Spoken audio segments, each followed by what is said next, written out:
Alright, the legal update just for the fuck of it. Today's the 8th, Friday. So, I went and took my second psychological, different doctor. First day I showed up was last Friday. And I did all the academic testing and how you feel to determine whether you have a personality disorder questionnaire bullshit. And then Monday, I went down there and talked to the shrink. And talked about my past life, my history, and yada yada yada. Well, here's the thing about it. From what he said, he's going to declare me sane. Now, what that means is the prosecutor has a huge problem because, well, the cops fucked up, and the prosecutor's office was so busy, trying to correlate with them. Now, I have no evidence proving a coordinated strike between, burning down Mingo Winter's offices, Mingo Winter's lying to me, and the prosecutor's office. But it does go twofold. Okay, see, at the same time, about the time the office burned down, was the time I was trying to get my evidence and my computers back. The offices had a cell phone where it had text messages between me and Ashley Redden. So his office burns down. This is after him not filing a motion of discovery, nor the prosecutor filing a motion of discovery. And we didn't find out until after the child porn charges were brought against me, and then I fired him because he refused to do his job. Well, actually, I wrote the complaint to the Bar Association on Mr. Winters from inside Southern Regional Jail for that 3 months that I was locked up. Now, it's important to realize that his building burned down, which happened to be right next to the building I was going to rent off the city of Beckley for my martial arts school. And it gets really interesting because now, certain matters of fact, which could be considered a coincidence, don't really seem all that coincidental. Think about it. My court-appointed attorney, who I fired when I went through this crap with Ashley last time, becomes my court-appointed attorney again.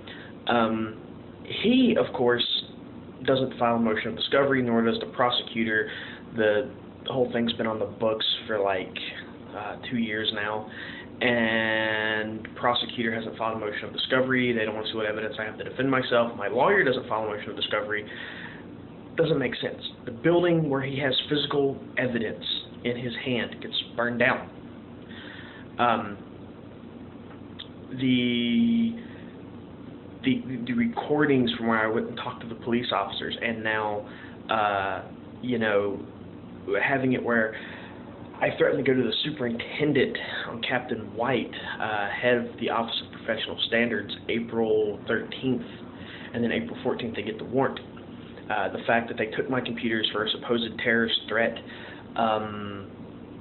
February 25th, 2011, I write a letter to the forensics lab March 10th telling them that they're going to find the child porn on there, that if they listen to my Android, I meant to say my BlackBerry, but I said my Android instead, because I usually use an Android phone, that they would have the recording where me and my uncle Thomas Keller had gotten this big argument, and he had admitted to downloading child pornography.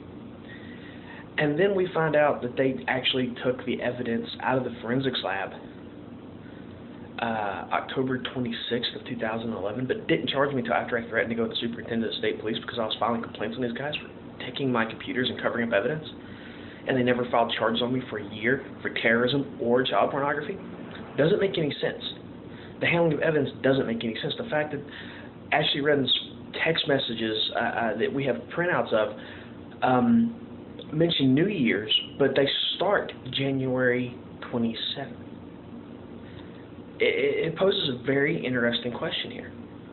Now, the problem with this is that going back to the original trial on the appeal, Ashley Redden said that the cop, her mother, and the prosecutor made her give false testimony.